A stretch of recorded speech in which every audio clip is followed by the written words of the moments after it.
Hello everyone, welcome to my channel JMB Rudraksh Science Classes. Today I will discuss with you next topic from the chapter gravitation, that is the law of flotation. ठीक है, तो in my last video I told you about the concept that is the buoyant force which is also called as upthrust. ठीक है, तो उसके लिए हमने क्या किया था, एक डायग्राम ड्रॉ किया था.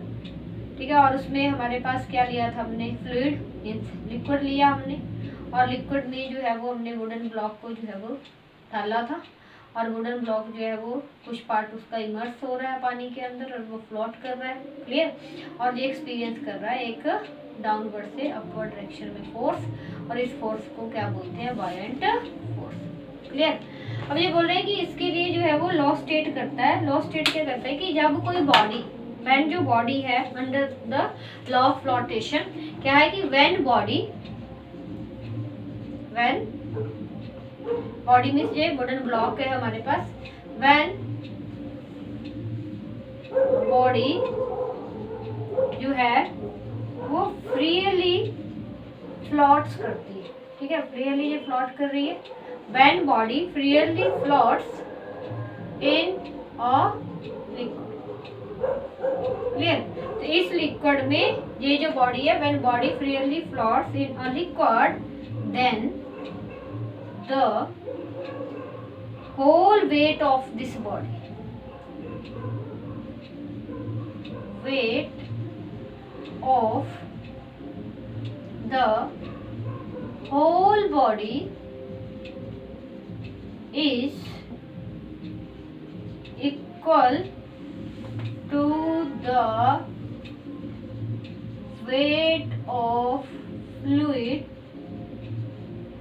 displaced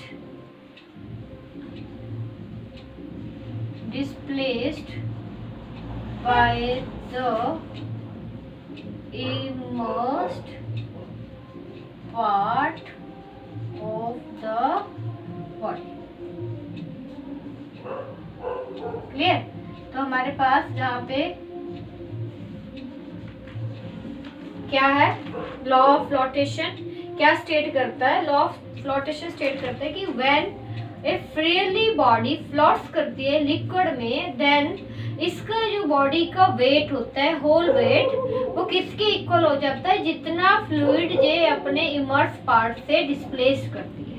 clear, this law state करता है when the body freely float in a liquid, then the weight of the whole body is equal to the weight of fluid displaced by the immerse body. Means यहाँ पे हम एक container लगा दें और उस कंटेनर, यहाँ पे हम एक बीकर को चेंज करें, इसकी शेप को. ठीक है, और इसकी शेप की हमने जो है वो चेंज किया, और चेंज करने के बाद हमने जो है वो जहाँ पे क्या, एक ट्यूब कंटेनर लिया, और ट्यूब कंटेनर से जहाँ पे एक हमने और कंटेनर रख दिया, जिससे हमने इस बॉडी को डाला, तो जितना पार्ट इसका इमर्स हो रहा है, तो वो फ्लूइड जो है वो जहाँ से डिस्प्लेस होके जहाँ पे आ गया.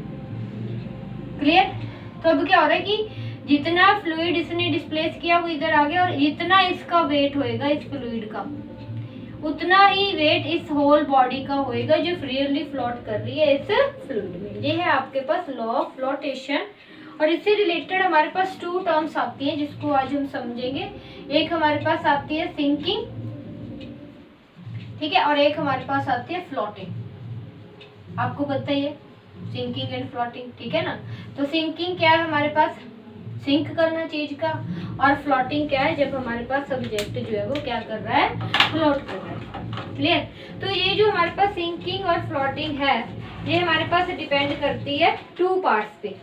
एक पार्ट है हमारे पास मेनली फैक्टर, दैट है हमारे पास वेट, कि अगर हम वेट और थ्रस्ट को कंपेयर करें. क्लियर, जब हम सिंकिंग कब होएगा बॉडी का, ठीक है, sinking of body, floating of body. तो सिंकिंग ऑफ बॉडी कब होएगा, बॉडी कब सिंक कर रही है, जब हमारे पास जो बॉडी का वेट है, मास है मीन्स इसका. ठीक है, तो हम वेट के लिए क्या ले रहे हैं, वेट के लिए हमने यहाँ पे ले लिया साइन W, और अप थ्रस्ट के लिए हमने यहाँ पे लिख लिया मीन सिंबल हमने कर लिया R. ठीक है, ये हमारे पास वेट है और ये हमारे पास सिंबल है फॉर अप थ्रस्ट के लिए.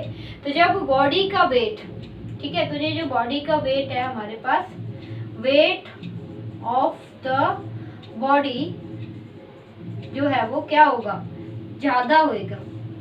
अगर वेट ऑफ द बॉडी ज्यादा है, ग्रेटर है देन द अपथ्रस्ट, जो उस पर अपथ्रस्ट लग रही है फ्लूइड से, अगर उसका वेट ज़्यादा है तब हमारे पास क्या करेगा, बॉडी जो है वो क्या हो जाएगी, बॉडी सिंक कर जाएगी, बॉडी सिंक हो जाएगी, बॉडी सिंक। लेकिन अगर आपके पास जो वेट ऑफ द बॉडी है, इसमें टू कंडीशंस हो जाएगी आपकी, ठीक है, या तो wait of the body upthrust के इक्वल हो जाए, या फिर वेट ऑफ द बॉडी जो है वो क्या हो जाए, कम हो जाए अपथ्रस्ट से, ठीक है। तो या तो आपके पास weight of the body upthrust से कम है, या फिर वेट ऑफ द बॉडी जो है वो अपथ्रस्ट के इक्वल है। तो ये दोनों कंडीशन क्या करेगी कि जो है वो यहाँ पे बॉडी को फ्लोट करेगी, तो ये भी फ्लोट करेगी और ये भी फ्लोट करेगी, ठीक है। तो जहाँ पे कंडीशंस क्या आ जाएगी कि बॉडी जो है वो क्या करेगी, फ्लोट करेगी, बॉडी फ्लोट्स होगी, ठीक है।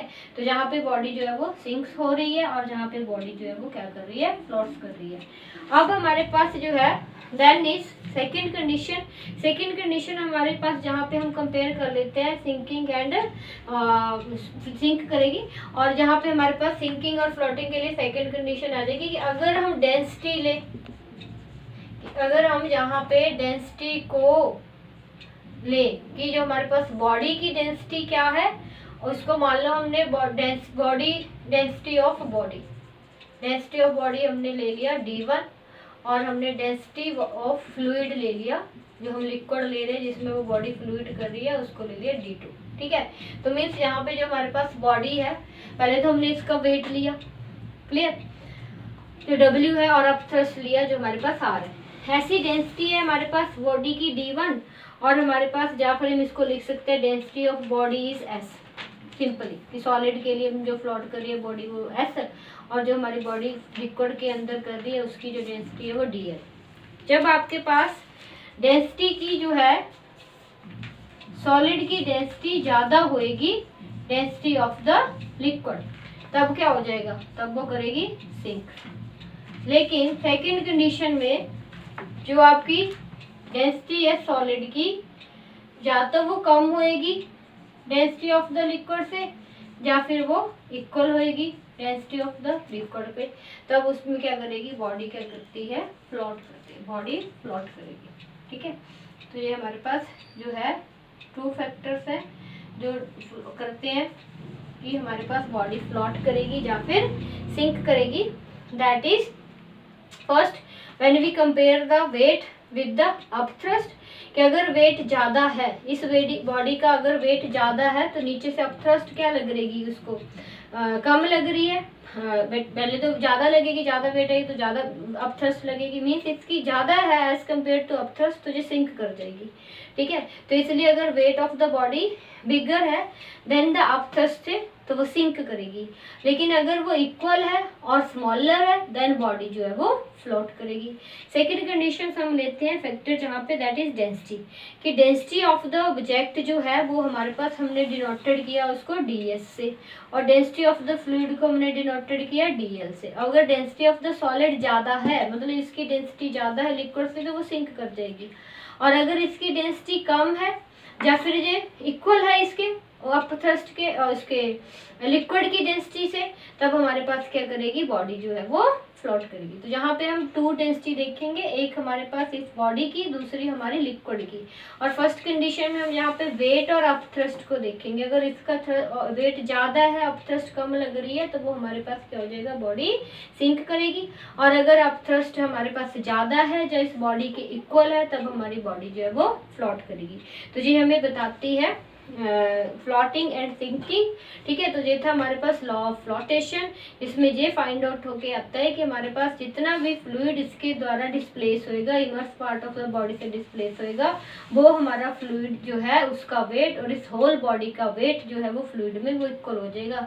जैसे कि आपको पता है कि जब आप लोग पानी में किसी चीज़ को उठाते हो तो क्या होता है, उसका वेट कम होता है as compare to the air, क्योंकि वहाँ पे वो अपथ्रस्ट फोर्स भी एक्सपीरियंस करता है, जिससे उसका जो apparent weight होता है वो कम होता है as compared to the actual weight. I hope you like my video. Please like, share and subscribe. Thank you.